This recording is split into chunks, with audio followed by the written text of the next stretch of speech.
Welcome to the deep dive. Today we're taking a closer look at LinkedIn. You probably know it, right? The big professional networking site. Most of us see it as, a place to connect, maybe share some industry news, look for a job. That's kind of the standard view. Right. And, well, that standard view is exactly what we're diving into today. We've got this really detailed legal analysis, and it's been source verified. It argues that LinkedIn's main moneymaker, this thing called Talent Solutions, is actually operating as an unlicensed employment agent under Wisconsin law, specifically Statute 105.011. Yeah, and what's really interesting here is it wasn't just the legal argument we looked at. We also got a verification report. This report basically checked all the facts, all the citations used in the analysis, and, gave the whole thing a high confidence rating. That's pretty solid. Exactly. That rating is crucial.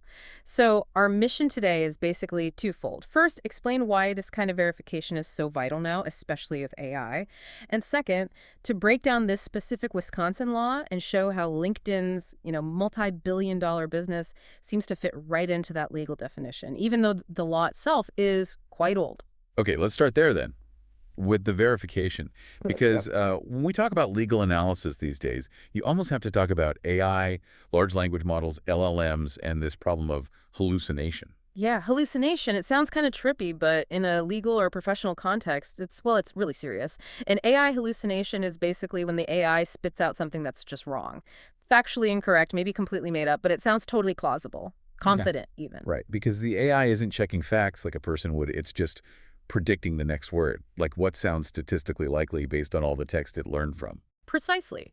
It's like having a super eloquent assistant who occasionally just invents things. And in law, if that assistant makes up a court case or gets a citation wrong, well, that's a huge problem. Not just an oopsie, is it? It can lead to actual legal trouble. Oh, absolutely. We've seen it happen. The big one everyone talks about is that 2023 case, Mata v. Avianca. Down in New York, lawyers used ChatGPT, and it gave them a brief with, I think, 6 completely fake case citations, just invented them. Wow. And they submitted that to the court. How did they not catch that? It shows you how convincing these hallucinations can be, right? The AI presents them formatted correctly with plausible details. The lawyers got sanctioned pretty heavily for it. Okay, so that's a serious risk. Any other examples? Yeah, there was another one mentioned in the sources over in the UK, Harbour v. Commissioners for HMRC, tax tribunal case. Similar situation, a submission got tossed out because it cited legal authorities that just didn't exist. Relying on unchecked AI, it blew up their whole strategy. So the legal world is definitely waking up to this. Yeah. You mentioned human oversight becoming more formal. Right. There's this proposed update to the U.S. Federal Rules of Evidence, Rule 707, expected around 2025. The idea is basically to treat AI-generated evidence kind of like expert testimony. You'd have to prove it's reliable, show your work, demonstrate the methodology was sound. It really raises the bar. Which loops us back to our source material for today. This verification wasn't just a quick look-see. No, not at all. The report we're basing this on, the one arguing against LinkedIn, it was cross-referenced against 96 different citations. We're talking government websites, business filings, corporate reports, specific Wisconsin state sources, real verifiable stuff. And the conclusion after all that checking? Zero. Zero unverified information, zero detected hallucinations. So the factual basis for this whole discussion, it's rock solid. We can trust the data points we're about to get into. Okay, good. That's reassuring. So with that foundation set, let's get into the law itself. Wisconsin Statute 105.011, that's the heart of it. What does it actually say an employment agent is? Well, the key thing the analysis highlights is just how broad the definition is in Wisconsin.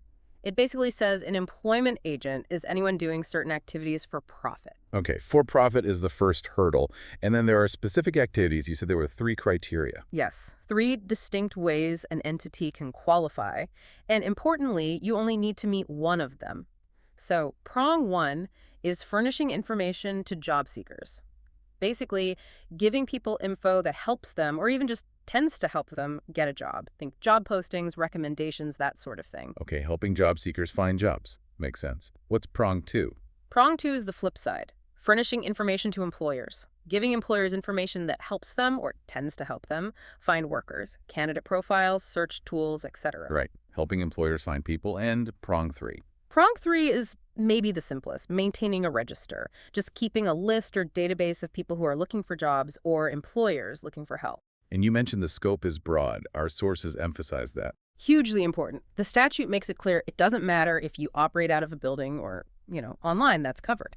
And crucially, it also says it doesn't matter if this employment agent stuff is your main business or, and this is the quote, only a sideline or an incident to another business. Ah, okay. So even if LinkedIn says, hey, we're mostly a social network, that wouldn't get them off the hook if they also do one of those three things for profit. Exactly. That's the argument. The law seems specifically designed to prevent that kind of loophole. If you're making money by connecting employers and job seekers in one of those ways, the statute says you're an employment agent. Period. All right, let's connect the dots then. We have the definition, we have the solid facts. Yeah. How does LinkedIn's actual business, especially talent solutions, measure up against this Wisconsin law? Let's start with the for-profit part. Yeah, the money trail is pretty hard to ignore. LinkedIn Talent Solutions brings in about $7 billion a year. Billion with a B. 7 billion. Yeah. Just from the recruitment side. Yep. It's their single biggest source of revenue. Bigger than ads, bigger than premium subscriptions for regular users. So arguing it's just a sideline? That seems difficult. It's definitely not pocket change. And where does that money come from specifically? What are they selling? They're selling sophisticated tools mainly to companies, to recruiters. Things like the LinkedIn Recruiter platform, the source mentioned pricing, like Recruiter Corporate costing around $10,800 per seat per year. And just posting a job, promoting it, that can run you $300 to $500 per post. Okay, so they're definitely charging significant money for recruitment-focused services. That clearly hits the for-profit requirement. Absolutely. But wait, let me play devil's advocate for a second. If they argue, well, we charge the employers, the recruiters, not the job seekers, does that matter under the law?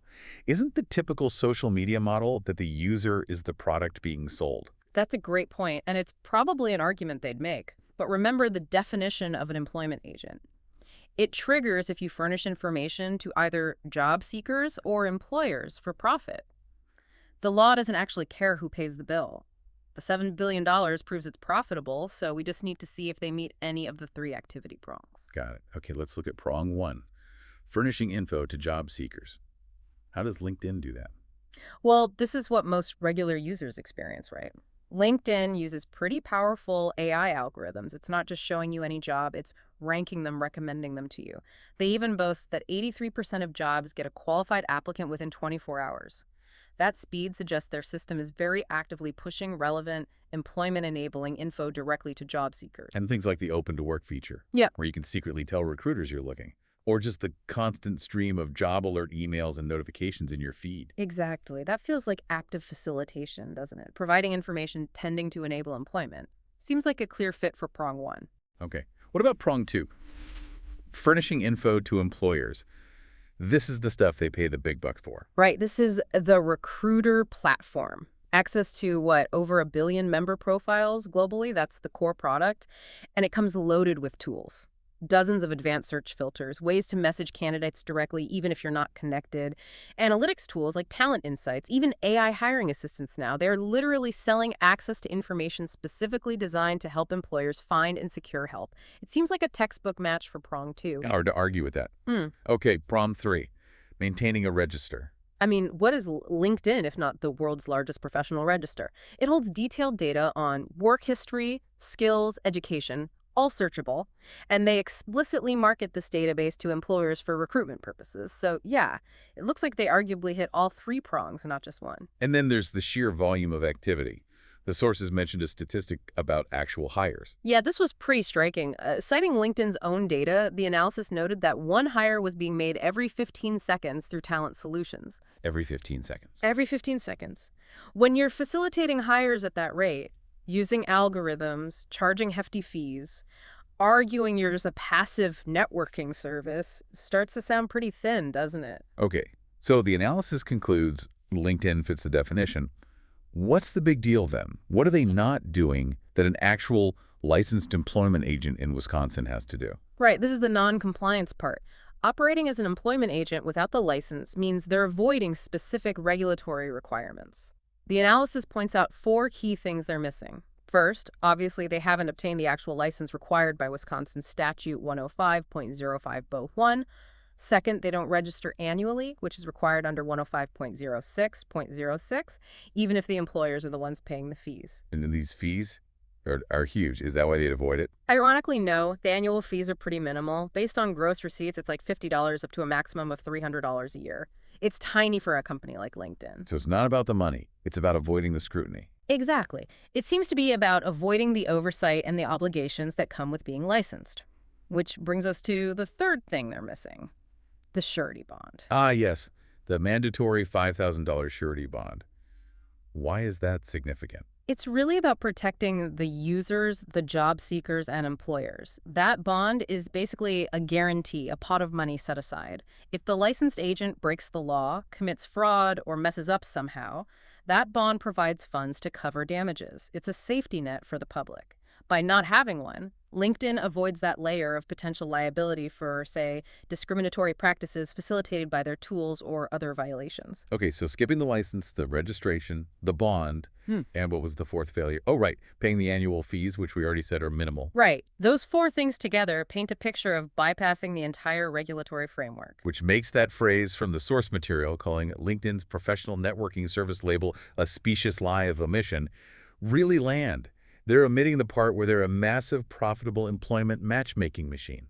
That's the core argument, yes. By focusing on the networking aspect, they conveniently sidestep the regulations designed to protect people in the actual hiring process. Licensed agents have rules about non-discrimination postings, how fees are handled, dispute resolution, things meant to ensure safety, health, and welfare in the employment context. LinkedIn operates outside of that by maintaining this social network facade. Let me push back slightly here, though. This is all based on Wisconsin law. LinkedIn operates globally. Is this just a quirky local issue, or does it have broader implications? Does this analysis matter outside of Wisconsin? That's a fair question. While the deep dive focused specifically on Wisconsin statute because the analysis was built around it, the methodology and the evidence are broadly applicable. Many states have similar employment agent laws, often predating the internet, with equally broad definitions covering furnishing information or maintaining registers.